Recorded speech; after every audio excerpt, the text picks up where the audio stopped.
अब जैसे बहुत सारे यंगस्टर्स हैं जो लैपटॉप सामने रख के सारा सारा दिन काम करते रहते हैं, बैंक मैनेजर्स हैं जो कि बहुत ज़्यादा काम कर रहे हैं, और जो हमारी तरह फ्री हैं वो नेटफ्लिक्स पे सीरीज देखते रहते हैं गलत पोस्चर में लेट के. So one is the occupational hazard, second is your stress. So stress related injuries बहुत ज़्यादा है. कोई भी मूवमेंट आप पेन फ्री अगर करेंगे, पेन फ्री रेंज में, से फॉर एग्जाम्पल अगर मेरा हाथ इतना मूव कर रहा है, सो अगर इसमें दर्द नहीं है तो I can move this much, है ना. सो उससे आपकी इंजरीज बच सकती है.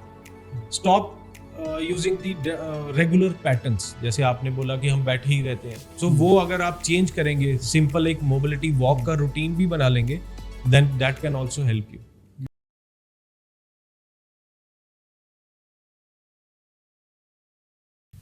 आज के पॉडकास्ट में हमने बहुत ही profound, knowledgeable osteopath and physiotherapist के साथ बात की है.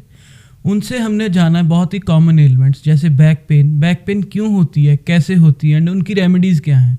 इन जैसी बहुत सी कॉमन एलिमेंट्स हमारी ज़िंदगी में ना चाहते हुए भी बहुत ज़्यादा डीप इम्पैक्ट छोड़ देती हैं. तो इस पॉडकास्ट को वो लोग ज़रूर देखना जिनकी ज़िंदगी में या वो खुद या उनका कोई नज़दीकी इन प्रॉब्लम से सफ़र कर रहा है. तो let us dive into the podcast and meet with Dr. Saurabh Sharma, founder of Kaina Clinic. So, welcome Dr. Saurabh. Thank you so much for coming. Thanks a lot. और Thanks doctor for inviting me. क्या चल रहा है आजकल life में, क्या कर रहे हो आजकल? बस क्लिनिक संभाल रहे हैं, पेशेंट्स देख रहे हैं और उनको ठीक कर रहे हैं. Right.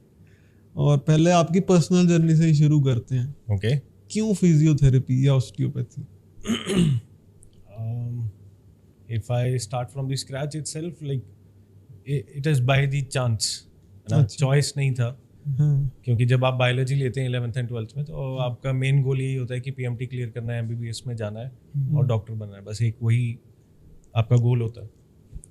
So I tried for PMT, कुछ मार्क्स कम रहे, so I opted not to drop that year and then I chose physiotherapy.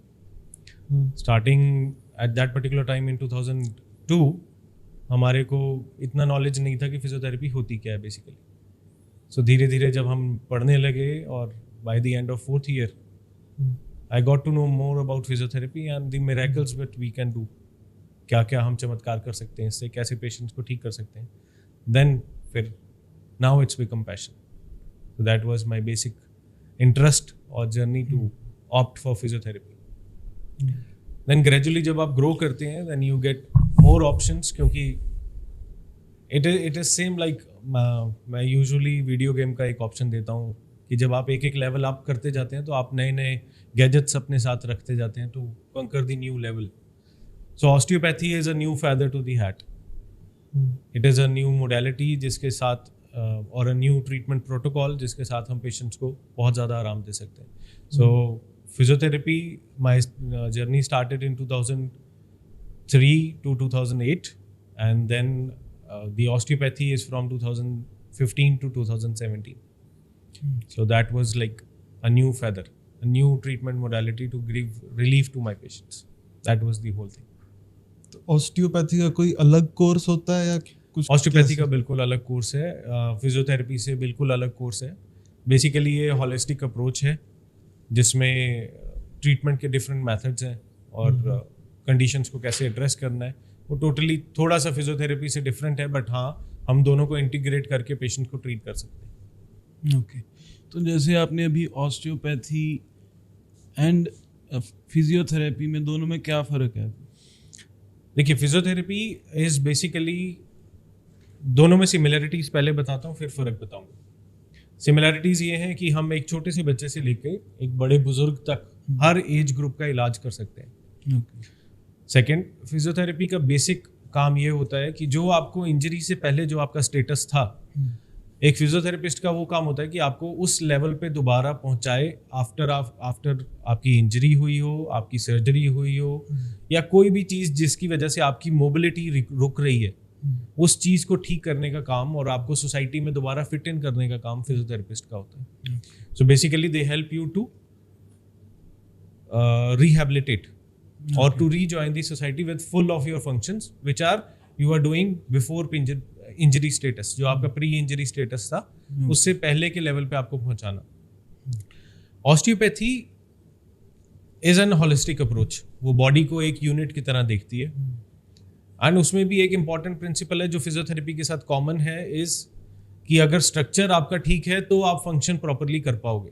So physiotherapist भी वही कर रहा है कि अगर स्ट्रक्चर में कुछ भी चेंजेस हुए तो उसके फंक्शंस को ठीक करके आपको सोसाइटी में फिट इन कर रहे हैं। तो same way osteopaths also works over the structure so that आपके फंक्शंस इंप्रूव होते जाए। Second, they both, the similarity between the both is they respect the body's repair system. हर बॉडी का एक हीलिंग और रिपेयर सिस्टम है, so we should respect that. So physiotherapist और osteopaths दोनों मिलके उस चीज को रिस्पेक्ट करते हैं और बॉडी को हील होने का टाइम देते हैं, rather than put doing anything to the physiology.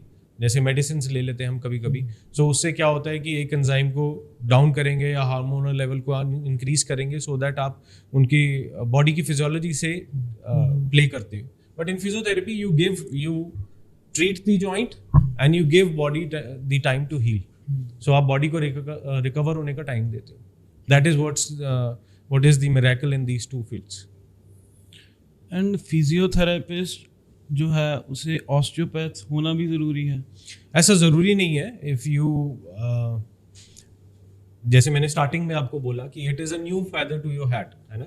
आप न्यू ऑप्शंस ढूंढते हैं कि पेशेंट को कभी कभी आप कोई ट्रीट कर रहे होते हैं चीज़, तो आप कोई चीज़ मिसिंग हो रहती है, आपको एक आधी कोई चीज़ ऐसा लगता है कि नहीं यार ये चीज़ ऐसा मैं और करूँ कि मेरे पेशेंट को आराम आ जाए। So osteopathy can be that solution. तो ऐसा नहीं है, ऐसा ज़रूरी नहीं है बिल्कुल भी कि फिजियोथेरेपिस्ट को ऑस्टियोपैथ होना ज़रूरी है या ऑस्टियोपैथ को फिजियोथेरेपिस्ट होना ज़रूरी है, नहीं। दोनों एक अलग ट्रीटमेंट प्रोटोकॉल्स हैं। हाँ, आप उनको कंबाइन करके मैक्सिमम बेनिफिट उनसे ले सकते हैं। So osteopath and physiotherapy both works on the same way, है ना? और it have a difference? Yes, they have difference. उन दोनों में डिफरेंस है। अगर डॉक्टर मैं आपको कहूँ एक सबसे बड़ा, एक लेमैन को अंडरस्टैंड हो जाए कि दोनों में क्या डिफरेंस है। ऑस्टियोपैथी बॉडी के पूरे स्ट्रक्चर पे काम करती है। They treat body as one unit. Body एक अकेली पूरी यूनिट है। ऑस्टियोपैथी में जैसे कि अगर मान लीजिए किसी को सिर दर्द है तो मुझे उसके टो से स्टार्ट करना पड़ेगा और वो सारा कुछ एनालाइज करके उसका ट्रीटमेंट करना पड़ेगा। While in physiotherapy, I have to work locally, and if I don't get the answers, then I go to journal level. तब मैं फिर सारे इधर उधर आपके बायोमैकेनिकली उसको चेक करूंगा एंड देन आई ट्रीट। सो ये एक बहुत बड़ा डिफरेंस है कि ऑस्टियोपैथी बॉडी को एज अ यूनिट ट्रीट करती है and it is an holistic approach. ठीक है ना, उसमें एनर्जी सिस्टम्स भी हैं, उसमें क्रेनियल मूवमेंट्स भी हैं, बॉडी की रिदम्स भी हैं, जो कि फिजियोथेरेपी में हम बॉडी के एक्शंस पे काम करते हैं, वाइल इसमें हम बॉडी को होलिस्टिकली उसकी रिदम्स पे काम करते हैं। तो ये एक मेजर डिफरेंस। यहाँ पर नीडलिंग भी इसी का पार्ट होती है, needling, cupping therapy and all? Those are the other different modalities, है ना। इट इज लाइक जैसे मैंने आपको पहले भी बोला कि हमें डिफरेंट मेथड्स अडेप्ट करने पड़ते हैं सो दैट हम लोग अपने पेशेंट्स को मैक्सिमम रिलीफ दे सकें। सो बॉडी में डिफरेंट स्ट्रक्चर्स होते हैं, जैसे स्किन है, स्किन के नीचे एक लेयर होती है फेशिया, फेशिया के नीचे फिर मसल्स के नीचे फिर आपके बोन्स आती हैं और उसमें इम्बेडेड होती है आपकी nerves and veins and arteries and lymphatic system. So ये एक पूरा स्ट्रक्चर है बेसिक समझने के लिए। सो हर लेवल पे कुछ ना कुछ डिसफंक्शन होता है एंड हमारी बॉडी जो है वो आपके इमोशंस को, आपके ट्रॉमा को स्टोर करती है। जैसे अगर मैं रोज एक काम करता रहूं तो एक मसल मेमोरी कहते हैं ना, वैसे ही सेम हमारे फेशिया की भी एक मेमोरी होती है। अगर मेरे साथ कोई ट्रॉमा हुआ तो वो स्टोर हो जाता है। Sometimes that starts giving me the dysfunction. So इसलिए हमें डिफरेंट मोडालिटीज, जैसे आपने अभी नाम लिया dry needling, cupping therapy, they all works on releasing the trigger points, they all works on releasing the facial tightness, they all works on releasing the adhesions, है ना। So basically ये है कि अगर मैं इसका एक इजी सा एग्जांपल ये है कि अगर मैं एक टाइट शर्ट अपने साइज से छोटी शर्ट पहन लूंगा तो मुझे मूवमेंट करना डिफिकल्ट होगा। सो ये सारी मोडेलिटीज क्या करती हैं कि उस फेशिया को, उस स्किन को, उस मसल्स को रिलीज करके आपको मोबिलिटी में हेल्प करती है। So all in all, when we club all these modalities, we get maximum relief. So is needling and cupping a part of osteopathy or physiotherapy? No, they are separate. They are totally separate modalities. वो इन दोनों का part नहीं है. We have to adapt that. और जो needling and specific cupping therapy काफ़ी hyped up है, पूरे मीडिया पर सभी करवा रहे हैं, वो कितना सीरियस है अगर कोई गलत करता है? सीरियस एज इन ऐसा है कि अगर आप पूरी प्रिकॉशंस नहीं ले रहे हैं और अगर आप सारी कॉन्ट्रा इंडिकेशंस को फॉलो नहीं कर रहे हैं तो it can really harm the patient. और ऐसी फोटोग्राफ्स भी आई हैं कि पेशेंट को बहुत ज़्यादा डीप सोर्स हो गए हैं, वूंड्स हो गए हैं because of the cupping, because of wet cupping, जिसमें हम कट्स लगाते हैं, ब्लड को ऊज आउट करते हैं टू डिटॉक्सिफाई द बॉडी। सो अगर आप वो पूरे प्रिकॉशंस के साथ सैनिटाइज ना करते हुए अगर करेंगे तो definitely it will harm the patient. तो डॉक्टर ऐसी कोई स्पेसिफिक पॉपुलेशन है जैसे एथलीट्स या ओल्ड एज पीपल या प्रेग्नेंट लेडीज जिनको ऑस्टियोपैथी से बेनिफिट हो? मैं स्टार्टिंग में ही मैंने आपको ये बोला कि best part about physiotherapy and osteopathy is you can treat from a kid, छोटे बच्चे से, इन्फेंट से लेके आप 90-100 ईयर्स ओल्ड इंडिविजुअल को भी आप ट्रीट कर सकते हैं। तो ऐसी एज सच पॉपुलेशन नहीं है। यू कैन इवन, देखिए what I can tell you is one of my friend practising in Karnal, he has been working with gynaecologist and जैसे ओल्ड एज में व्हाट दे डू इज बच्चों की अम्बिलिकल कॉर्ड गर्दन के चारों तरफ कभी कभी राउंड अप हो जाती है, फंस जाती है।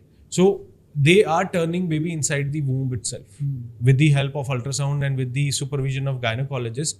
They are just turning the baby inside the womb itself. So these kind of wonders can happen to by using the osteopathy.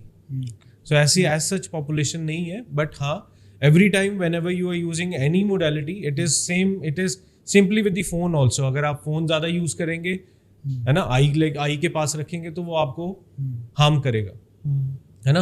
So same way अगर ऑस्टियोपैथी और फिजियोथेरेपी आप कॉन्ट्रा इंडिकेशंस फॉलो नहीं करोगे, प्रिकॉशंस नहीं लोगे तो definitely it gonna harm you. So ऐसी as such कोई पॉपुलेशन नहीं है, but we always take care of the contraindications. कोई ऐसे कोई टॉप 3 कॉमन कॉजेज हो जो आप हर रोज एनकाउंटर करते हैं उनके बारे में? कॉमनेस्ट कॉज आजकल जो चल रहा है is the usages of phone और ऑक्यूपेशनल हजार्ड। क्योंकि आप जैसे बहुत सारे यंगस्टर्स हैं जो लैपटॉप सामने रख के सारा दिन काम करते रहते हैं, बैंक मैनेजर्स हैं जो कि बहुत ज़्यादा काम कर रहे हैं, और जो हमारी तरह फ्री हैं वो नेटफ्लिक्स पे सीरीज देखते रहते हैं गलत पोस्चर में लेट के। So one is the occupational hazard, second is your stress. So stress related injuries बहुत ज़्यादा है क्योंकि आजकल की जनरेशन में पेशेंस नहीं है, तो हम बहुत ज़्यादा स्ट्रेस लेते हैं। तो दैट स्ट्रेस, और ये रिसर्च स्टडीज़ भी हैं कि अगर आप बहुत ज़्यादा स्ट्रेस लेते हैं that can create your back pain, that can create your neck pain and even that can create your other organ problems. So stress related problems हैं। एंड थर्ड जो कि सबसे ज़्यादा इंपॉर्टेंट है is the over use. So over use में आप बहुत ज़्यादा एक्सरसाइज कर रहे हैं, that can also injure you. आप बहुत ज़्यादा प्ले कर रहे हो, that can also injure you. अगर एथलीट्स की बात करें, आप बहुत ज़्यादा ओवर ट्रेनिंग कर रहे हो, that can give you the injury. And fourth which is coming up right in nowadays is like बहुत ज़्यादा हेल्थ फ्रीक हो गए यंगस्टर्स, तो वो जिम में जाके ईगो लिफ्टिंग करते हैं। तो उस ईगो लिफ्टिंग की वजह से from the age group of 22 till 30, it's a very young age group, है ना। उस एज ग्रुप में हमें PIVDs मिल रही हैं, डिस्क प्रोलैप्स मिल रहे हैं, जो कि उनको later PIVDs is prolapse intervertebral disc की प्रॉब्लम कहते हैं नॉर्मल भाषा में। डिस्क निकल गई, सो वो डिस्क निकल गई। अगर इतनी यंग एज में वो डिस्क निकल रही है और उनकी लात में दर्द है, उनको नमनेस फील हो रही है, so later on when you go into the third और फोर्थ और fifth decade of your life, वो डिस्क प्रॉब्लम जो है आपको बिठा सकती है बेड पे। सो यंगस्टर्स जो हैं वो इस चीज़ को नहीं समझ रहे। अगर मेरा दोस्त 120 kgs, 180 kgs, 210 kgs की डेड लिफ्ट कर रहा है, तो वो ईगो लिफ्टिंग के चक्कर में खुद भी करते हैं और फिर they end up into the physiotherapy clinics. So ये एक बहुत बड़ा रीज़न है आजकल यंगस्टर्स की इंजरी का, जो ये ईगो लिफ्टिंग जिम में हो रही है। सो हमें वो चीज़ रोकनी चाहिए। अभी आपने एक पोस्चर की बात की, तो वी आर बाउंड और we have our like circumstances to work continuous hours, तो वो तो करना ही होता है लोगों को। लाइक फ़ोन चलाना तो वो चलाएंगे, तो कुछ ऐसे पोस्चर्स हैं, कोई ऐसी एक्सरसाइज हैं जिससे ये बच सकते हैं, जैसे सर्वाइकल हो गया और ऐसी प्रॉब्लम से? सबसे पहली चीज कि वो तो करेंगे ही जो है, that can you can break that myth, है ना? ऐसा कुछ भी नहीं है कि आप उस चीज को काम करते हुए छोड़ नहीं सकते. The best way to save yourself is you have to take breaks in between. Every 20 minutes 15 minutes take a break, है ना? आप खड़े होके भी काम कर सकते हैं, लैपटॉप उठा के हाथ में पकड़ के भी काम कर सकते हैं. फोन अगर यूज कर रहे हैं, आप बैठे गर्दन झुका के फोन यूज कर रहे हैं, तो उठ के सीधा करके आप कर सकते हैं. एल्बोज को यहाँ रेस्ट करके कर सकते हैं. So it is nothing like कि आप हम लोग ये तो करना ही है तो नहीं होगा. What is more important is, see, if you have 100 problems, you will address that. But once you have a health problem, you will address only the health. वो 100 problems खत्म हो जाएंगी. Well said. So rather than taking that, है ना, कि सब कुछ बंद करके सिर्फ हेल्थ पे जाने से बेटर है कि आप पहले ही उसकी टेक केयर कर लो ना. वहां तक उस सिचुएशन तक पहुंचना ही क्यों. अब सेकंड क्वेश्चन आपका कि उसके लिए कोई एक्सरसाइजेस.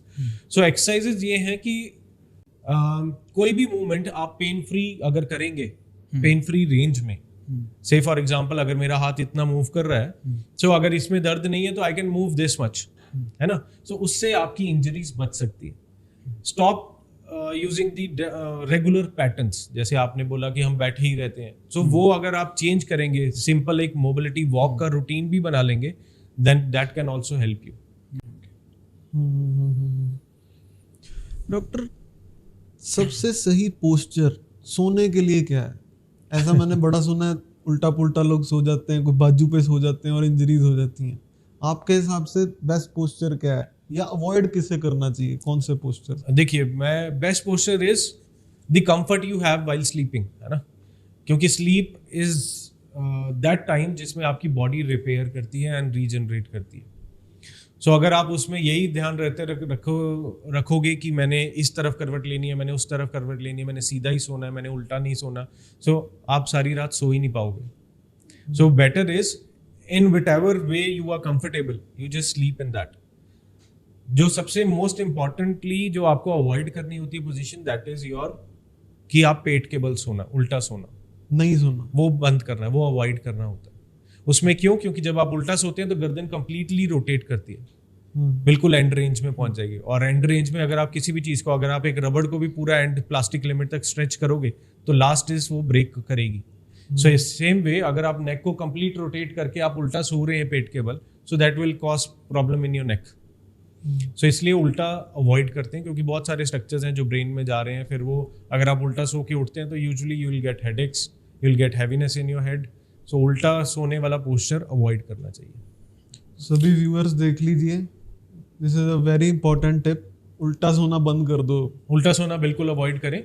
आप टर्न करके सो सकते हैं, पिलोज नी के नीचे रख के सो सकते हैं, या अगर आप सीधा सोना चाहते हैं सीधा सोइए एंड पिलोज को घुटनों के नीचे रखें, सो दैट आपकी स्पाइन जो है वो टोटली रेस्ट करे बेड पे, and it will be a perfect posture for you, so that you can sleep well and सुबह उठ के आपको रिजुविनेटेड लगे, रादर देन हम लोग इरिटेटेड उठें, हेडेक्स के साथ उठें. उससे बेटर है कि आप लोग रेस्ट करके रिजुविनेट करके उठें. अभी ये थोड़ा फन एलिमेंट है इसमें. हम ना कोई आपसे कोई फनी स्टोरी सुनना चाहते हैं, जिसके कोई आपकी कंडीशन हो, स्पेसिफिक कंडीशन के अराउंड, कोई भी ऐसी कोई funny story. There are many funny stories. कि किसी आपको पेशेंट को देख के लगा ये कहाँ से क्या करा के ले आया है. नहीं, क्या करा के नहीं. Funny story, I used to work in Hisar, Agroha medical college में मैं काम करता था. तो उस टाइम पे फिजियोथेरेपी ओपीडी में हमारे पास यूजुअली विलेजर्स आते होते थे. अब विलेजेस में हरियाणा इज लाइक, वहाँ पे females used to start their day at 4 o'clock in the morning. 4 बजे से सुबह शुरू होती हैं, रात के 11 बजे तक वो नॉन स्टॉप काम करती हैं, usually in Haryana, what I feel. तो एक लेडी मेरे पास आई, आके मुझे कमर में दर्द है. सो इन हरियाणवी वी से कड़े दर्द से माँ, सो अड़े दर्द है ना.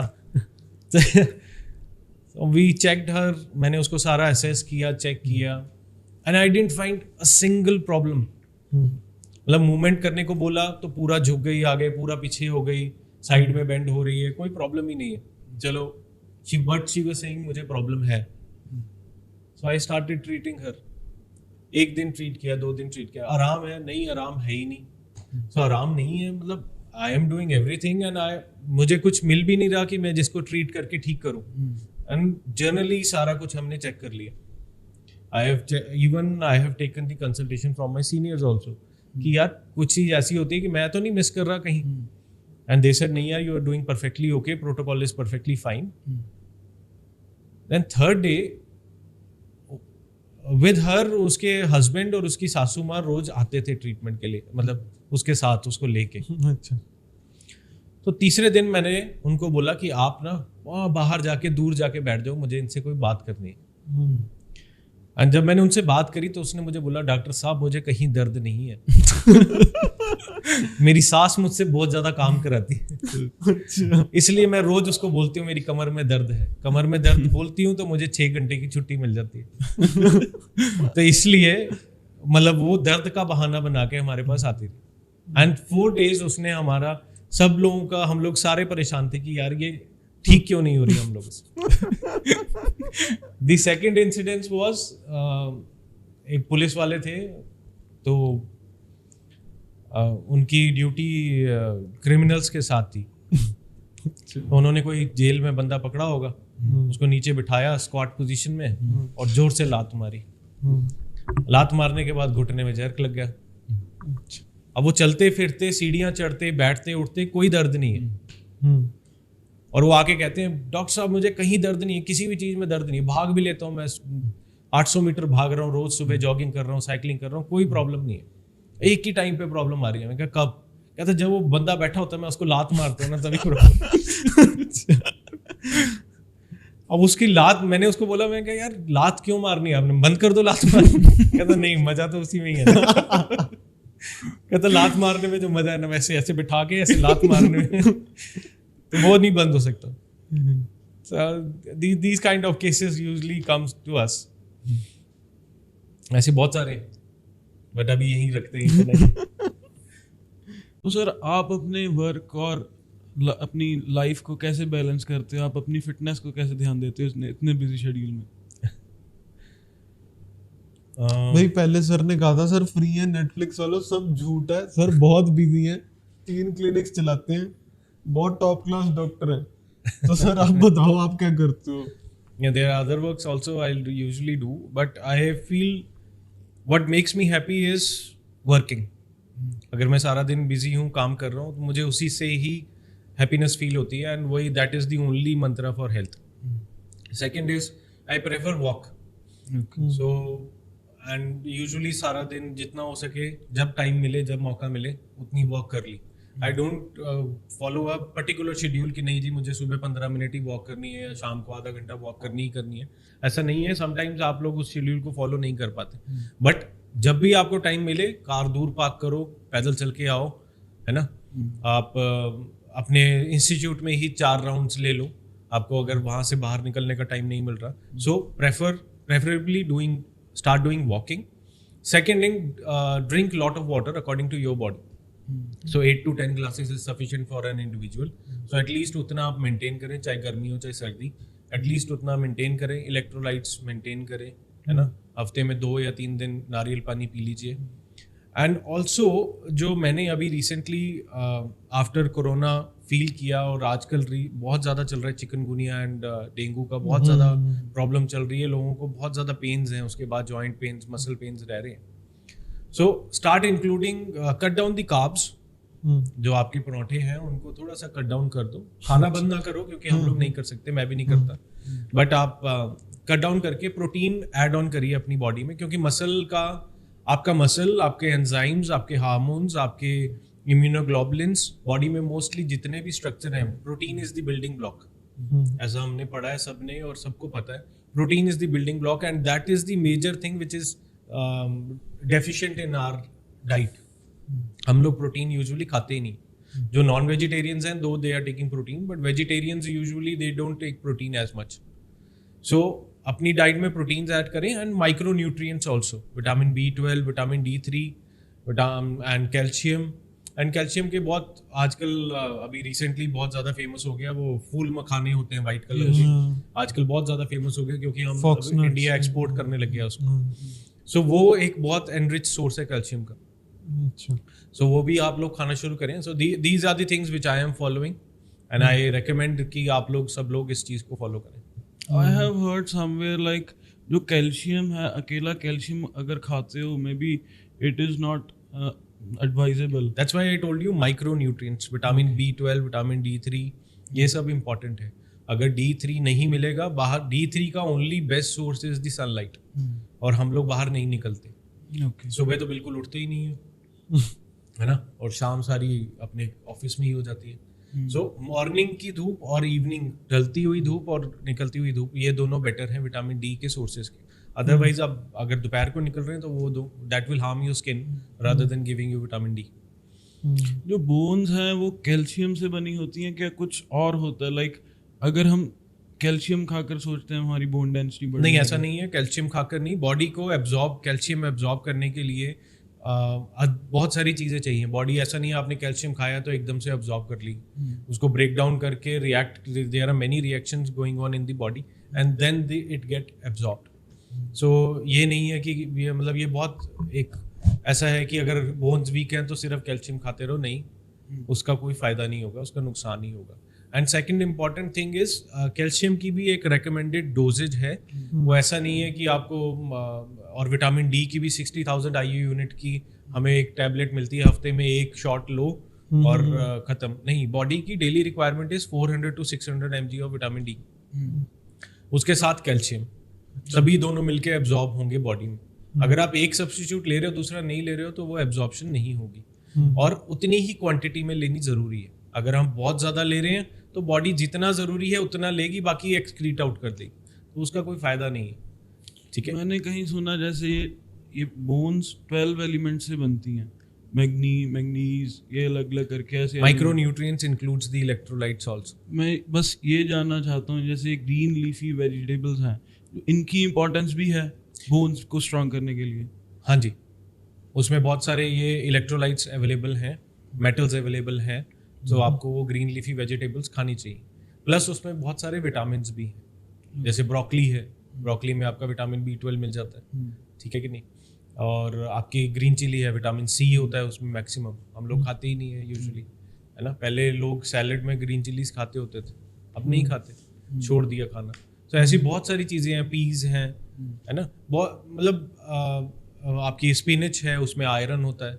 सो हम लोग नहीं खाते उसको, बल्कि हम बाजार से टॉनिक लेके आयरन का पी लेंगे, बट स्पिनच नहीं खाएंगे. तो ये सारी चीज़ें हैं. तो वी शुड फॉलो जो हमारे एंसेस्टर्स करते आए हैं, वो सारी चीज़ें अब दोबारा से स्टार्ट हो गई हैं. जैसे अभी रिसेंटली वीट की जगह पे मिलेट्स का ज़्यादा आजकल चल रहा है. मिलेट ब्रांड्स बहुत आ रहे हैं. सो अब पहले मिलेट्स बहुत ज़्यादा यूज़ करते थे, according to the season millets होते थे. अब बीच में क्या हुआ, सिर्फ वीट एंड राइस ही चलने लग गया. सो अब दोबारा से मिलेट्स और ये इन सारी चीज़ों की इंपॉर्टेंस बढ़ रही है. अभी प्राइम मिनिस्टर भी हमारे मोटा अनाज करके काफ़ी इनिशिएटिव, वो ज़रूरी है. वो आपका देखिए, ग्लूटेन अगर आप खाते हैं उसको डाइजेस्ट करना भी मुश्किल है, एंड दैट इज एडिक्टिव. आपने बहुत सारे लोगों को ये खा के ये सुना होगा कि रात को जब तक एक रोटी ना खाओ तब तक लगता नहीं खाना पूरा हुआ. So that is basically the addiction of your. Doctor, जैसे आपने कहा कि प्रोटीन नहीं मिलता मोस्ट ऑफ द बॉडीज को, तो मान लो कोई 50-year-old वुमेन या 50-year-old मैन है, अगर अगर वो अपनी डाइट में प्रोटीन ऐड कर ले अपने वेट के हिसाब से, तो उसकी प्रोबेबिलिटी कम है कि पेन्स और जॉइंट पेन वो सब कम हो जाएंगी. देखिए, सिर्फ स्कूल में आपको जब 7th या 8th क्लास में साइंस पढ़ाई जाती है तो उसमें एक बैलेंस्ड डाइट बोलते हैं. वो बैलेंस्ड डाइट, बैलेंस्ड जो वर्ड है ना, उसमें मैक्रो, माइक्रो, इलेक्ट्रोलाइट्स, ये सारे एक प्रोपोर्शन में होने चाहिए. सो अगर मैं ये बोलूँ कि सिर्फ प्रोटीन लेके मेरी बॉडी अच्छी रहेगी तो नहीं, वो नहीं होगा. उसके साथ बाकी चीज़ों की भी रिक्वायरमेंट है. बॉडी में बहुत सारे एंजाइम्स हैं, बहुत सारे न्यूट्रिएंट्स काम कर रहे हैं, बहुत सारी चीज़ें ब्रेक डाउन होती हैं, है ना, अंदर आपकी कंबशन चलती रहती है ताकि आपकी एनर्जी प्रोड्यूस हो. सो सिर्फ प्रोटीन लेके ये नहीं होगा कि प्रोटीन लेने से ही सब कुछ अच्छा हो जाएगा, नहीं. सेकंड, बट आप प्रोटीन शुरू करेंगे तो आपको डिफरेंसेस दिखने शुरू हो जाएंगे डेफिनेटली. अगर जो बिल्कुल ही प्रोटीन डेफिशिएंट है और अगर वो प्रोटीन लेना शुरू करेंगे तो फ़र्क पड़ेगा. But mind you, it is according to, like, say for example I am having 80 kgs of weight, so I require 80 grams of protein per day. But वो 80 ग्राम्स अगर मैं एकदम से बॉडी में लोड करना शुरू कर दूंगा तो मेरी बॉडी भी जो है वो कंफ्यूज हो जाएगी कि यार आज तक तो ये खाना मिला नहीं था, आज कैसे इतना सब कुछ, ये 80 ग्राम प्रोटीन कहाँ से आ गया. So start gradually, everything starts gradually, है ना. बॉडी को इतना लोड नहीं करें. ये एक और यही हमारी प्रॉब्लम है एक्सरसाइज में भी. लोग आज उठते हैं, नहीं जी कल से मैं हेल्दी लाइफस्टाइल जीऊंगा, सुबह उठेंगे एक्सरसाइज करने चले जाएंगे, एक ही दिन में सारी एक्सरसाइज कर देंगे, अगले दिन जाने की हिम्मत ही नहीं होती. So same way with the diet also. अगर आप अपनी डाइट एकदम से सारी प्रोपोर्शन चेंज कर दोगे, कहाँ आप कल तक फास्ट फूड खा रहे थे, आज आप प्रोटीन इनटेक बढ़ा दोगे तो प्रॉब्लम हो जाएगी. बॉडी जो है एक्सेप्ट नहीं करेगी, बहुत सारी प्रॉब्लम्स हो सकती हैं. So according to your body पहले अपने ब्लड वर्क कराएं, चेक कराएं. अगर बॉडी में जो चीज़ें डेफिशिएंट हैं वो चीज़ें खानी शुरू करें.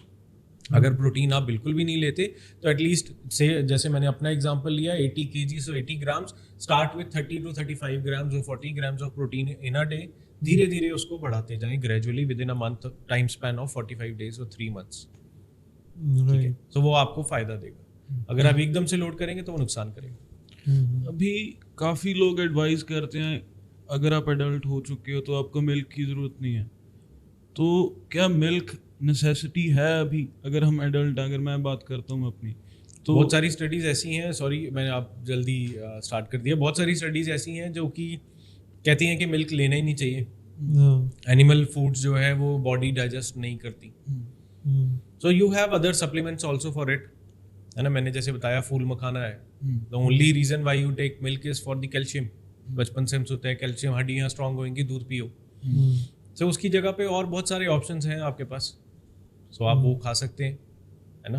सर आपका पर्सनली क्या व्यू है, मिल्क या नो मिल्क, कुछ alternate? I usually don't take milk. अच्छा, तो I believe in taking nuts, almonds हो गए, वॉलनट हो गया, या ये फूल मखाने हो गए, ये सारी चीज़ें आप चलते फिरते खा सकते हो. So I usually take that. But I use, if I talk about animal food, so I use curd as a prebiotic.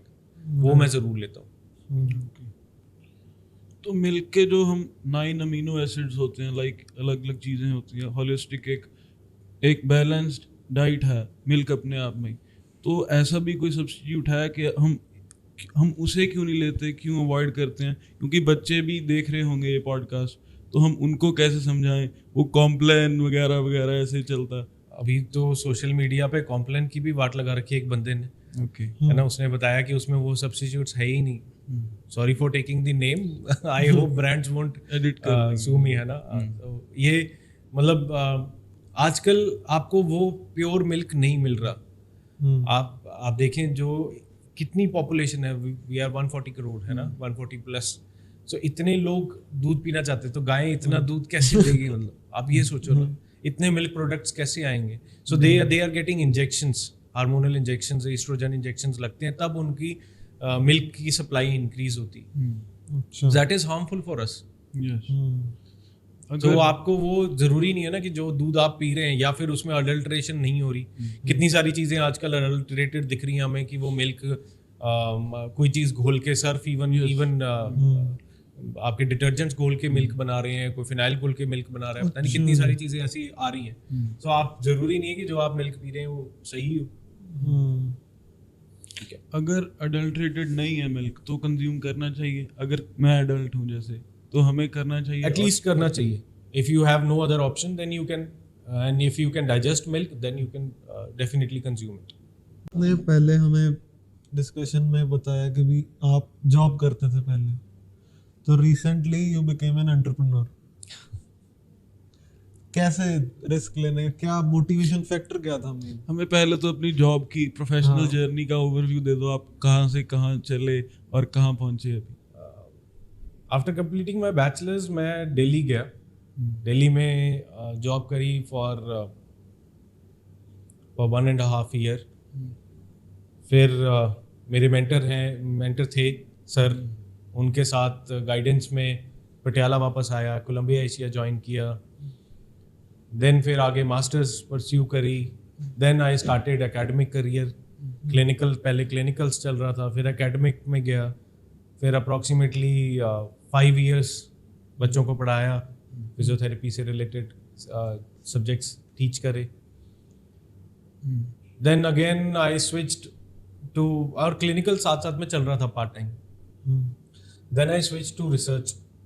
फिर पंजाबी यूनिवर्सिटी में research 3 years I have handled a DST project under doctor Narendra Kaur Multani, professor हैं Punjabi university physiotherapy department में. So उनके under 3 years मैंने research background buildup किया. And then afterwards I feel कि now is the time कि full time clinical किया जाए. And that is the motivating factor because I have tried clinicals, I have tried academics, I have tried research also. तो तीनों जो domains हैं हमारी field से रिलेटेड वो मैं कर चुका था. एंड देन आई चूज कि clinicals is the best. Why it is best? Because once you treat the patient, जब आप उसको treat करते हैं and you see them doing all the work, उनकी mobility वापस आती है, pain free निकलते हैं, and then they bless you. So that is the motivating factor for me to choose clinicals and start my own clinic. Right. अभी आपको कितने साल हो गए या कितना टाइम हो गया आपको अपना कितनी देर होगी आपको एंटरप्रेन्योरशिप जर्नी स्टार्ट? अभी we are 2 partners, me and Dr. Angad Singh, and we have started Kaina in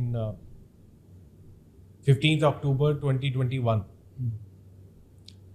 So approximately 2.5 years ही हुए हैं अभी हमें. And in that time span we have approximately 3 clinics, tie-ups with some hospitals and universities. And we are providing physiotherapy service, good physiotherapy services to the patients. So ये हम दोनों का आपस में build-up था कि we want to give something different and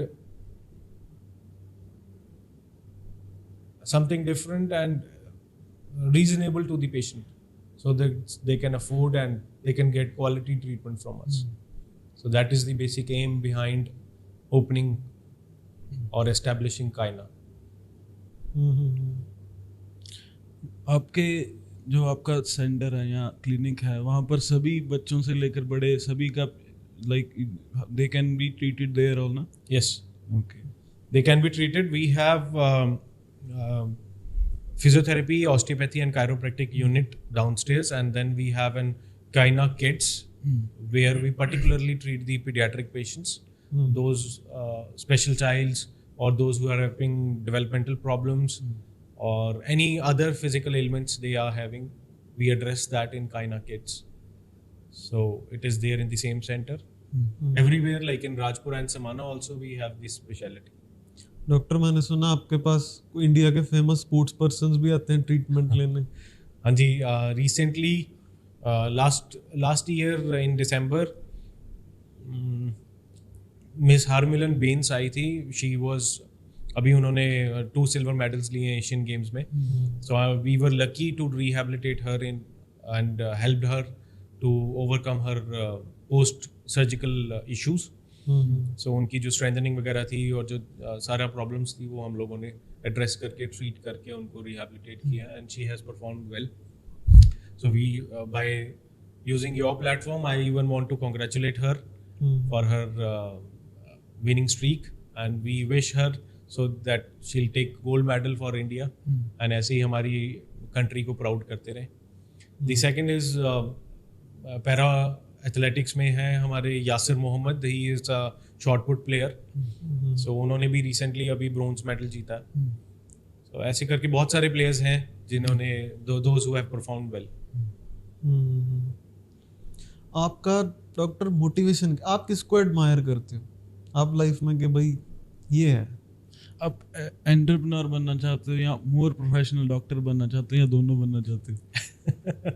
ये बड़ा ही डिफिकल्ट सा क्वेश्चन है जिसका डिप्लोमेटिकली आंसर दूंगा मैं.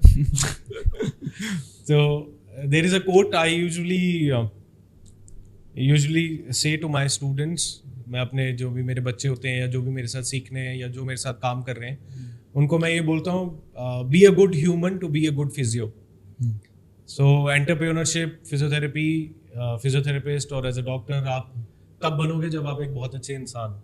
सो मैं एक अच्छा इंसान बनना चाहता हूँ, बस ये सारी चीजें अपने आप आ जाती। आपने कहा क्या, वो तो अंडरस्टूड है कि आप बहुत पैशनेट हो अपनी फील्ड को लेके, आप लोगों के लिए सर्विस अच्छी देना चाहते हो, पर आप ज़्यादा से ज़्यादा लोगों तक इम्पैक्ट तब ला पाओगे जब आपके नंबर ऑफ क्लिनिक्स या मींस रिसोर्सेज या वाया टेक भी ज़्यादा होंगे। और अगर कभी ऐसा टाइम आया कि आपके पास आपको रिसोर्सेज और बिजनेस में ज़्यादा जाना पड़ रहा है, आपकी प्रैक्टिस ही छूट गई है, तो वो आप क्या प्रेफर करोगे?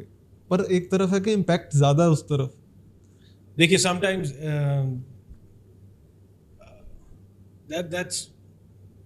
that's called contentment and it is basically spiritual. So अगर आप हमेशा भूखे ही रहेंगे खाना खाने के बाद भी, तो फिर वो सारी जिंदगी रहेंगी। So कहीं तो भूख शांत करनी पड़ेगी। So contentment लानी जरूरी है। So it is not necessary when you are targeting quality, you don't bother about quantity. Okay. So जब आप क्वालिटी दे रहे हैं पेशेंट्स को and they are getting relieved, है ना, तो आपके पास ये सारी चीजें अपने आप आती जाएंगी। एंड सेकंड इज कंटेंटमेंट होनी बहुत जरूरी है। अगर मैं हर एक चीज के पीछे हम भागते ही जाएंगे तो वो सारी उम्र भी एक छोटी है उसके लिए। सो कहीं तो जाके रुकना है। Do you believe in God? Are you religious person? I believe in God, I am a God fearing person. ऐसा नहीं है, वही एक ऐसी पावर है जो आपको मोटिवेट कर रही है हर काम करने के लिए। And we should always thankful to them. आपने जो भी किया, जैसे भी किया, जिस वजह से किया, वो सब एक ही इशारे पे हुआ, वो इधर उधर से कहीं नहीं हुआ। और हम लोग जितना मर्जी प्लान आउट कर लें, वो नहीं होगा। कोई, अभी हम गॉड की बात कर रहे हैं, कोई आपके एक्सपीरियंस में कुछ ऐसा मिरेकल आपने देखा हो कि आपने अपने सारे यू हैव अपने सारे रिसोर्सेज और सारी एजुकेशन लगा कर देख ली, भाई कुछ ट्रीट नहीं हो रहा, एंड सडनली कुछ ऐसा होता है? और फिजियोथेरेपी में we try to improve the mobility, है ना। सो हमारे पास पेशेंट्स आते हैं, जैसे I won't take the name, recently एक बच्ची आ रही है and she underwent 4 brain surgeries, 4 times brain surgery हुई है उसकी, and she is just 25. Okay, and every time we see her, we treat her. So before treating her and while treating her, we request and pray to God कि जो भी हम करें इसको जल्दी ठीक हो जाए। And definitely हमें उसमें results मिल रहे हैं। So that is not us, what we are doing. ये भगवान ही है जो हमारे थ्रू उसको ठीक करने की उसमें है। So इसीलिए I have full faith in that. Okay. मेरे ना दिमाग में एक क्वेश्चन ना अटका बड़ा, लोअर बैक का ना जो होता है, क्या हर्निएटेड डिस्क, बल्जिंग डिस्क और ऐसी कुछ और टाइप्स होती हैं, उसमें कुछ फ़र्क बता दो, इसमें क्या फ़र्क है और कॉमन क्या है इनमें सब में? देखिए 4 तरह से डिस्क बाहर आती है। डिस्क बेसिकली एक वाटर बलून की तरह होती है, उसमें पानी होता है और चारों तरफ से वो सिक्योर होती है। जो सेंटर पार्ट होता है उसको न्यूक्लियस पल्पोसस कहते हैं टेक्निकल टर्म में, और बाहर जो एरिया होता है उसको एनुलस फाइब्रोसिस कहते हैं। सो जब उस पर प्रेशर पड़ेगा, आप ये सोचें कि 2 डब्बे हैं, डब्बों के नीचे बीच में आपने पानी का गुब्बारा भर के रखा हुआ है। अगर डब्बे पे वेट बढ़ेगा तो वो पानी जो है वो पीछे की तरफ आना शुरू हो जाएगा। सो सेम वे डिस्क पे जब स्ट्रेस पड़ता है तो वो पीछे की तरफ आती है, पीछे से आपकी नसें जा रही हैं जो कि आपकी बॉडी में जाती हैं, नेक में भी, हर जगह, टांगों में भी। और जो शियाटिक नर्व आप कहते हैं वो भी वहीं से स्पाइनल कॉर्ड से ही निकल के आगे नर्व बनती है। सो जब डिस्क हल्की सी प्रेस होती है तो उसको हर्निएशन ऑफ द डिस्क बोलते हैं और डिस्क बल्ज बोलते हैं। देन अगर वो उससे सेकंड स्टेज पे आती है तो उसको प्रोट्रूजन बोलते हैं। एंड जब थर्ड स्टेज आती है तो उसमें क्या होता है कि प्रोट्रूजन में आपकी जो बाहर की लेयर है वो उसके साथ ही पीछे की तरफ नसों की तरफ प्रेशर डालना शुरू करती है, बट टूटा नहीं है, अभी पानी बाहर नहीं निकला। एक्सट्रूजन में वो लेयर्स टूट जाती हैं और पानी लीक आउट होना शुरू होता है। सो वो एक कैविटी सी बना देता है और जो नस के ऊपर कांस्टेंट प्रेशर देता रहता है। लास्ट होती है सीक्वेस्ट्रेशन की, वहां से उतना पानी का जो थोड़ा सा पार्ट जो बाहर को निकला वो टूट के आपकी कॉर्ड के बीच में ही आ गया और उसने बिल्कुल नसों को दबा दिया। उसमें आपकी स्पाइनल स्टेनोसिस हो जाती है, कैनाल की स्टेनोसिस हो जाती है, जिसमें नर्व को जगह नहीं मिलती, वो वहाँ पे डिस्क का जो न्यूक्लियस पल्पोसस है वो पीछे आ जाएगा। सो ये 4 स्टेजेस होती हैं। अब जितनी वो डिस्क नस को दबा रही है उस पर डिपेंड करता है कि आपके सिम्टम्स कैसे होंगे, है ना। अगर तो वो डिस्क हर्निएशन है या डिस्क बल्ज है, स्टार्टिंग का फर्स्ट स्टेज है, तो उसमें आपको स्टिफनेस बैक में फील होगी, ठीक है, मूवमेंट रुक जाएगी, जितनी बार आप आगे झुकेंगे या झुक के सीधे हो रहे हैं तो पेन होएगा आपको उसमें। डिस्क प्रोट्रूजन में अगर आपकी नस पे ज़्यादा प्रेशर है तो आपको कभी कभी टांग में दर्द फील होना, कीड़ियाँ सी चलना, झंझनाहट फील होना, सुनपन आना, ये सेकेंड या थर्ड स्टेज की कॉमनेस्ट है। थर्ड स्टेज में आपको रेगुलरली पेन आएगा ही आएगा। फोर्थ स्टेज में आपको आपके ब्लैडर एंड बॉवल कई इन्वॉल्वमेंट हो सकती है, सुनपन बढ़ सकता है, पैर की उंगलियों का सो जाना, पैर की उंगलियों में सुनपन हमेशा रहना, ज़्यादा देर खड़े नहीं हो पाना, खड़े जैसे ही होते हैं 2 मिनट भी खड़े हुए, कुछ सेकंड भी खड़े हुए तो टांग में सुनपन आ जाना, एक लहर सी दौड़ के दर्द बढ़ जाना। तो ये सारी चीज़ें आपकी थर्ड या फोर्थ स्टेज पे मिलती हैं। ओके सर, अगर हम लोअर बैक की मसल पेन भी हो सकती है और ये माइनर स्टेज भी हो सकती है और स्टार्टिंग स्टेज भी हो सकती है, और दोनों में हम कैसे डिफरेंशिएट करेंगे? अगर अगर स्टार्टिंग है बिल्कुल तो कैसे डिफरेंशिएट कर पाएंगे कि मसल पेन है कि या डिस्क प्रॉब्लम है?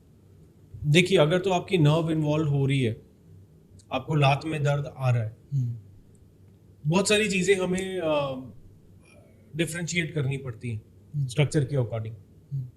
सो उसके बहुत सारे स्पेशल टेस्ट हैं, प्लस ऑलवेज हम लोग एक रेडियो डायग्नोसिस कर सकते हैं, हम एक्सरेज या एमआरआईज करवा के देख सकते हैं, और कुछ पेशेंट की मैकेनिज्म ऑफ इंजरी या हिस्ट्री से हमें समझ में आ जाता है कि उसको ये पेन स्टार्ट कैसे हुआ। सो अगर बहुत हैवी लिफ्टिंग कर रहे हैं और मल्टीप्लेनर एक्टिविटी कर रहे हैं और उसके साथ उनको कोई पॉपिंग साउंड फील हुई है कमर में, तो देयर इज चांस कि उनकी डिस्क जो है वो हर्निएट होगी और उसके बाद टांग में दर्द आना शुरू हो गया। और अगर ये है कि जी मैंने बहुत ज़्यादा लिफ्टिंग करी थी, शिफ्टिंग करी थी, कहीं पे बहुत ज़्यादा मसल यूज़ किया, ऊपर नीचे चढ़े, और पहले मुझे कोई बैक की पेन नहीं हुई, मगर ये सारा कुछ जकड़ा हुआ महसूस हो रहा है कमर में, so there probably more chances of muscular injury. तो फिर हम लोग उस मसल्स की टेस्ट करेंगे, है ना, चेक करके देखेंगे, रिलीज करके देखेंगे, then we'll get to know कि this is the issue. But it will be good कि अगर हम लोग, अगर पेशेंट ऐसी कोई हिस्ट्री देता है तो हम लोग रेडियो डायग्नोसिस की हेल्प ले लें। ओके।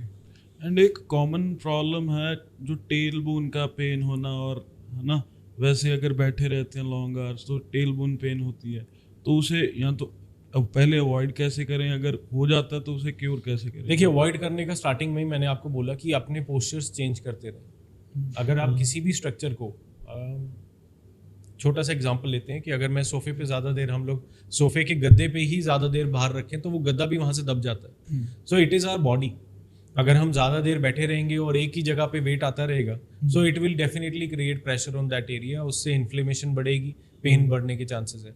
सो अवॉइड करने का सबसे बेस्ट तरीका यही है कि आप उठ के हर 15-20 मिनट में एक ब्रेक लें, उठ के आके दोबारा से आके बैठ जाएं, या खड़े ही हो जाएं, बैठे हैं तो खड़े हो जाइए, अगर ज़्यादा देर खड़े हैं तो चल लीजिए 4 स्टेप्स, नहीं तो बैठ जाइए। So keep changing your positions, उससे मसल की मोबिलिटी, फ्लेक्सिबिलिटी भी मेंटेन रहती है। So that is the way to avoid it. अगर वो हो ही गई है प्रॉब्लम, अगर आपको बैठे रहने की वजह से वो प्रॉब्लम हो गई है, then you should consult your physiotherapist. और अगर ज़्यादा इन्फ्लेमेशन लग रही है आपको, then you can go for you can go and contact your orthopedician also. Doctor, sports person के कॉमन इंजरीज क्या होती हैं? सबसे स्पोर्ट्स वाले टॉप 2 कौन सी इंजरीज लेके आते हैं? देखिए, स्पोर्ट्स पर्सन की जो सबसे ज़्यादा कॉमनेस्ट इंजरी होती है, that is over use injury. they don't know where to stop because the passion of achieving your aim or getting the medal or winning, वो इतना ज़्यादा होता है कि they just ignore their body's call. Body की call ignore कैसे होती है? मसल स्पाज्म में आया, क्रैम्प में आया, ठीक है कि नहीं, या फिर कोई इंजरी हुई, तो we ignore it, we keep on doing our work, हम लोग ट्रेनिंग करते जाते तो वो उसकी वजह से that will become an over use injury.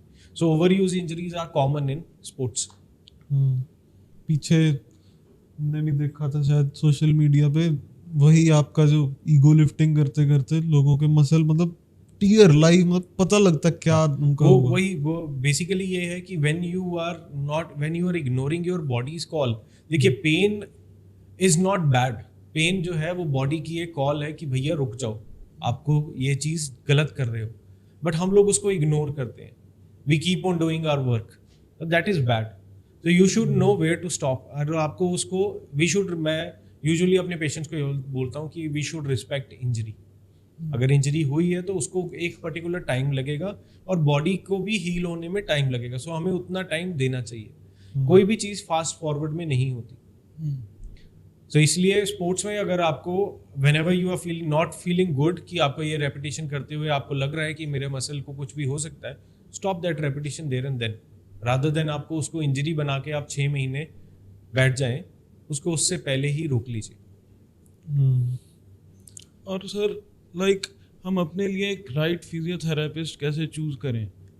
यहाँ पर कई घर में भी आते हैं लोग, मे बी उनको कम नॉलेज होगी और जैसा भी है या किसी से सीख लिया ऐसे काम करते हैं, तो वो उनसे करवाना चाहिए या हम उनको डिफरेंशिएट कैसे करें अगर हमारे लिए सही है या गलत है ना? कुछ इसके अलावा कुछ आप फिजियोथेरेपिस्ट की कोई स्पेशलाइजेशन के बारे में बताना चाहते हैं? देखिए सबसे पहले तो मैं ये बोलूँगा कि कभी भी आप कोई फिजियोथेरेपिस्ट हायर कर रहे हैं या आप कहीं पे भी क्लिनिक में जा रहे हैं, सो बेटर है आप उनको आप देखें कि वो कितने क्वालिफाइड हैं, ठीक है? और जब वो आपको ट्रीट कर रहे हैं तो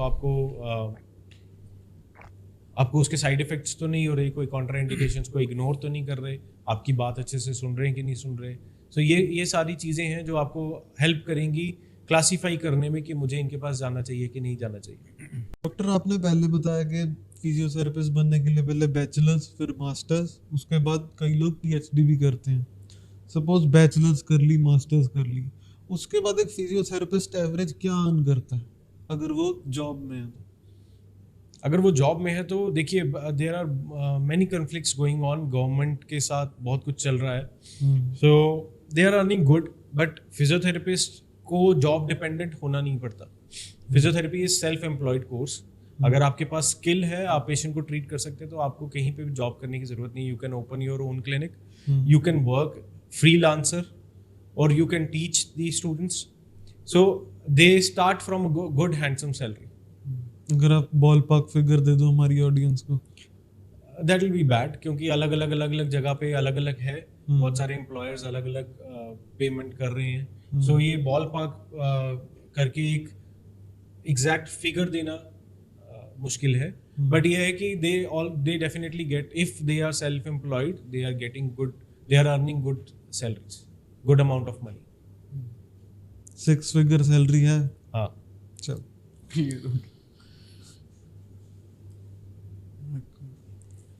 डॉक्टर, जब आप आज से 10 साल पहले और आज में अगर आपको कोई इंजरी ट्रीट करनी है तो क्या फ़र्क है इक्विपमेंट्स का, टेक्नोलॉजी का? बहुत ज़्यादा फर्क है। फिजियोथेरेपी बहुत ज़्यादा इवॉल्व हो गई है अभी। जब हमने बैचलर्स कंप्लीट करी थी तो we were not aware of those things, but धीरे धीरे हमने सीखा, लर्न किया, और उसके बाद जाके आज जहाँ से हमने स्टार्ट किया था उसमें और आज में ज़मीन आसमान का फ़र्क है। बहुत सारी मोडालिटीज़ ऐड होगी, जैसे मैंने आपको बताया कि जैसे मुझे ज़रूरत महसूस हुई ऑस्टियोपैथी करने की, ड्राई नीडलिंग करी, कपिंग सीखी, काइनेसियोटेपिंग सीखी, सो दैट वो फिर हम लोग ऐड उसमें करते रहे। सो इट इज़ अभी भी बहुत सारी चीज़ें इवॉल्व हो रही हैं, बहुत सारी नई नई चीज़ें ऐड हो रही हैं, कायरोप्रैक्टिक टेक्निक्स भी ऐड हो गई हैं। सो बहुत ज़्यादा चेंज है, रेवोल्यूशनरी चेंज हो गया। डॉक्टर, जैसे आपने काइनेसियोलॉजी टेपिंग की बात की, मैंने अनगिनत प्लेयर्स देखे हैं मैचेस में, प्रैक्टिस में, टेपिंग उन्होंने कर रखी होती है। वो टेपिंग करती क्या है? वो टेपिंग करती है, एक तो उसका ब्लड फ्लो इंक्रीज करती है, स्ट्रक्चर को स्टेबलाइज करती है, सपोर्ट प्रोवाइड करती है, एंड हेंस जब उससे फिर हीलिंग भी इम्प्रूव होगी और मोबिलिटी बढ़ जाएगी। क्यों, क्या आपको कब लगता है कि हाँ अब इस स्पेसिफिक प्लेयर के पार्ट को टेपिंग की ज़रूरत है? जब मुझे लगता है कि मेरे को मोबिलिटी इंपॉर्टेंट है, बट मेरे को उसको स्टेबलाइज करना भी ज़रूरी है, सो दैट उसकी इंजरी इंक्रीज ना हो, then I tape the patient. जब मुझे देखिए, इसमें भी दो तरह की टेप्स होती हैं, एक होती है इलास्टिक टेपिंग एंड एक होती है आपकी rigid taping. So rigid will provide the immobilization and support to the patient. उसके साथ आप mobility नहीं कर सकते. और जो इलास्टिक टेप होती है, जैसे काइनेजियल टेपिंग आपने बोला, दैट इज वन एग्जांपल. तो काइनेजियो टेप यूज करके आप पेशेंट को उसके फंक्शन मोबिलिटी को स्टॉप नहीं करते, उसको मोबाइल रख सकते. सो दैट इज व्हाई आपकी गेम के दौरान वो लोग इलास्टिक टेप यूज करते हैं and they do their functions well. और ये फिजियोथेरेपी एंड ऑस्टियोपैथी जैसे हमारा MBBS होता है वो 5.5 साल की डिग्री है, एंड उसके बाद MD करनी होती है, वो भी आई डोंट नो 2 या 3 साल की होती है. इसका क्या ड्यूरेशन है पूरी, अगर आप बैचलर्स के बाद मास्टर्स करते हैं? देखिए, bachelors is 4.5 years course physiotherapy का. Bachelors of physiotherapy is a 4.5 year course. 4 years is your clinical exposure and theoretical exposure in the college. Then 6 months की आपकी ट्रेनिंग होती है, इंटर्नशिप पीरियड होता है जो आपको किसी भी हॉस्पिटल के साथ अटैच होकर आपको कंप्लीट करना होता है. एंड जो नॉर्मल रिक्वायरमेंट है from Indian association of physiotherapy is like 100 bedded hospital होना चाहिए, एंड उसमें डिफरेंट यूनिट्स होने चाहिए जहाँ पर जाकर you can special under the supervision of specialists you can treat the patients. So you should get an exposure of neuro, peds, ortho, cardio, है ना, and even the burns and cancers and ICU. So ये सारे अगर आपको departments वहाँ मिल रहे हैं, so that is a good hospital where you can do your internship. Then Masters of Physiotherapy is a 2-year program जहाँ पे आपको आपके क्यों बैचलर्स में हम सीखते हैं कि जो हमें बताया गया हमने सब एक्सेप्ट कर लिया. Masters is basically you ask why. So you that is more of evidence based, research based रहता है. सो मास्टर्स में you start doing researches, you start asking questions, जो आपने प्रोटोकॉल्स आज तक पढ़े हैं वो कैसे रहे. So that amplifies your knowledge, increases your knowledge and makes you more evidence based practitioner. So इसलिए मास्टर्स इम्पॉर्टेंट है. Then you can do PhD also. So PhD is from 3 to 5 years, or that is basically you choose a particular field to get specialist in that. और आप उस field में अपनी researches को करते हैं, पर्टिकुलरली एक टॉपिक ले लेते हैं, उस पर रिसर्च करते जाते हैं, बहुत एक्सटेंसिव तरीके से उस पर रिसर्च होती है, and then you do your PhD. उसमें आप मास्टर हो जाते हैं एक पर्टिकुलर सब्जेक्ट में. That is all and all approximately 4 + 2 + 10 years, 10.5 years का जो जर्नी है आप फिजियोथेरेपी की. ऑस्टियोपैथी इज लाइक इंडिया में जो कोर्सेज चल रहे हैं that is for 2 years. So I did a diploma in osteopathy course, so that was for 2 years. But as such university accredited courses नहीं है. एक श्री रविशंकर यूनिवर्सिटी है जो वहाँ पे ऑस्टियोपैथी की MSc होती है फॉर 2 years. अदरवाइज और कोई और यूनिवर्सिटीज़ में नहीं है. बेस्ट इंस्टीट्यूट्स कौन से हैं पूरे इंडिया में फिजियोथेरेपी या ऑस्टियोपैथी के लिए? फिजियोथेरेपी के लिए best institutes are Punjabi university Patiala, obviously जहाँ से मैं पढ़ा हूँ, so I choose that as the best institute. Then you have Manipal is the best institute in south, and SRMC college, then your CMC, then PGI. So these are certain colleges from where you can get good exposure. इनके भी entrances होते हैं जैसे JEE के होते हैं? हाँ जी, इनके भी एंट्रेंस एग्जाम्स होते हैं. उनका क्या नाम है? फिजियोथेरेपी के ऊपर कॉलेज के हिसाब से ही है. ओके. तो वहाँ पे एग्जाम्स होते हैं. पर्टिकुलर कॉलेज अपना टेस्ट होता है? अपना टेस्ट क्रिएट करता है. यस. ओके. एंड जो आपने बेस्ट मणिपाल बोला या और कॉलेजेस की एवरेज फीस क्या है, कॉस्ट क्या करती है? That is approximately from 80,000 to 1 lakh rupees. जो गवर्नमेंट कॉलेजेस हैं उनकी बहुत कम है. जैसे PGI में तो even they can provide you stipend also, so उनकी फीस और ज़्यादा कम है. Okay. 1 lakh for whole degree? नहीं 1 lakh for 1 year. Okay. 80,000 to 1 lakh. Doctor, पीछे सोशल मीडिया पे कोविड के टाइम पे भी ऐसे बहुत सारे वीडियोस कह लो आए थे जहाँ लोग अगर पेशेंट ट्रीट नहीं होता तो वो डॉक्टर को ही इंसल्ट करते हैं या मारते पीटते हैं. वो देख के क्या फील होता है आपको? उन पे तरस आता है एक्चुअली, क्योंकि कोई भी ऐसा नहीं है डॉक्टर जो पेशेंट को ठीक नहीं करना चाहता. सो ये सिचुएशनरी उनकी रिएक्शंस हैं जो कि गलत है, तो ऐसा नहीं होना चाहिए. और मेरे को उन पे तरस आता है क्योंकि आजकल के हम लोगों में पेशेंस कम हो गई, एंड मैं ये कहूँगा कि we should always connect to the roots rather than what you say, जो हमारी बात पहले चल रही थी कि एंटरप्रेन्योरशिप ज़्यादा इंपॉर्टेंट है या सो उन चीज़ों में ना जाके we should always connect to the roots.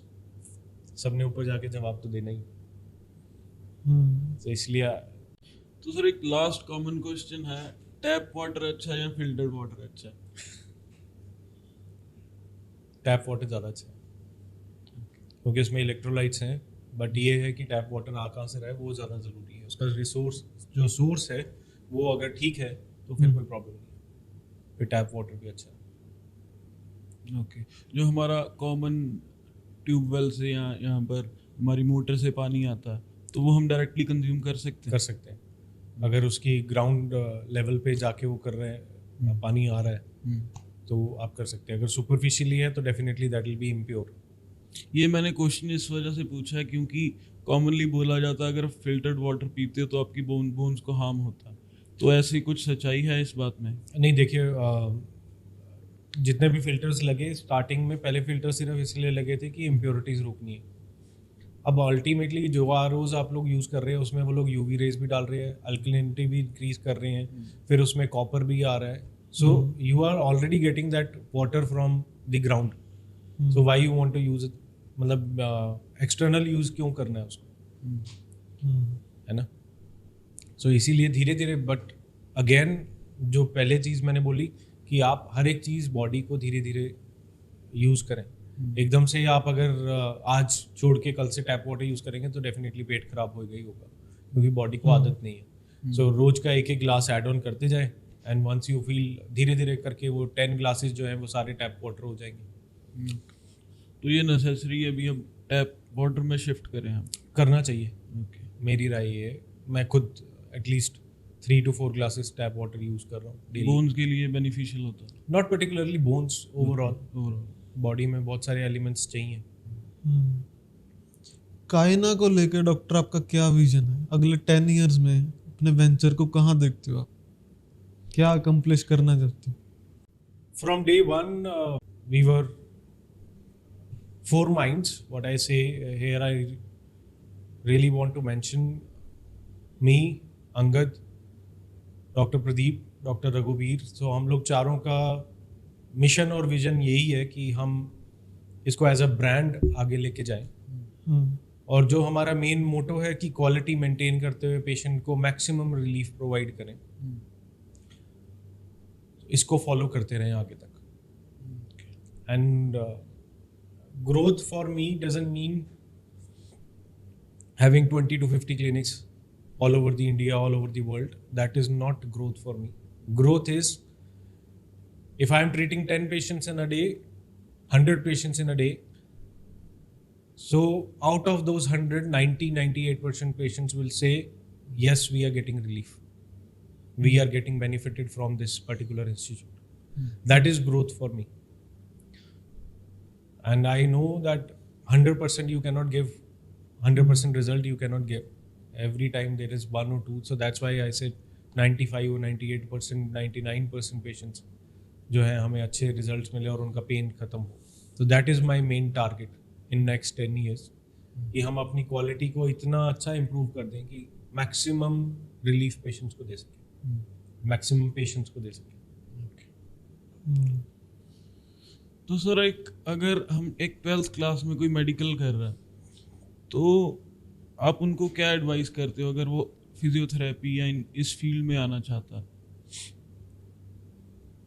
It's a very good field. If you really want to serve people, it's really a very good field. So don't just go to one. अगर मतलब ये सोच के ना चलें कि biology ली है तो सिर्फ MBBS ही एक इकलौता फील्ड, ऐसा नहीं है. बहुत सारी और चीज़ें हैं एक्सप्लोर करने को. और अगर आप रियली ह्यूमैनिटी को सर्व करना चाहते हो so definitely you can choose physiotherapy for it and it can make wonders. Sir इसका कोई इंडिया में ज़्यादा फ्यूचर है या फिर अब्रॉड में ज़्यादा फ्यूचर है इसका? देखिए मैं बिलीव करता हूँ काम करने में और जो उद्यमी होता है वो बंजर ज़मीन पे भी फसल उगा सकता है। सो एक्सपोजर और इसका what the word you have used, future it depends on your skill totally. अगर आप काम करने में कर्मठ हैं, काम करने में मन लगता है आपका और आप हार्ड वर्क से नहीं डरते, सो इंडिया क्या अब्रॉड क्या सब जगह फ्यूचर है। The only thing is how you want to do क्योंकि सर ये क्वेश्चन मैंने इस वजह से पूछा है क्योंकि ज़्यादातर पंजाब में यंगस्टर्स हैं जो +2 करके मेडिकल करते हैं एंड दे यूज टू से लाइक दैट मैं ये कोर्स कर लेता हूँ, इसका बाहर बहुत ज़्यादा एवेन्यूज़ हैं, बाहर इसका बहुत फ़ायदा मुझे मिल जाएगा। ऐसा कुछ नहीं है। देखिए दोनों चीज़ों में डिफरेंस है। अगर आप सिर्फ मॉनिटरी थिंग देख रहे हैं, अगर आप आपकी ज़रूरत क्या है, अगर आप सिर्फ पैसा देख रहे हैं तो ऑब्वियसली करेंसी जो ज़्यादा जहाँ पे ज़्यादा है वो अच्छा ही लगेगा। But once you do the calculation at the end of the month आपको उतना ही बचने वाला है जो यहाँ इंडिया में बचने वाला है। सो इसीलिए यहाँ पे अगर आप मेहनत करना, the only thing is 140 crore plus की जनसंख्या है यार। जितनी अपॉर्चुनिटी इंडिया में है उतनी बाहर कहीं पे भी नहीं। We are also very optimistic for India. And बस ये है कि काम करने वाला इंसान होना चाहिए, काम करने का मन होना चाहिए। तो इंडिया क्या अब्रॉड क्या, बल्कि आप ये करें कि काम यहाँ करें, घूमने बाहर जाएं।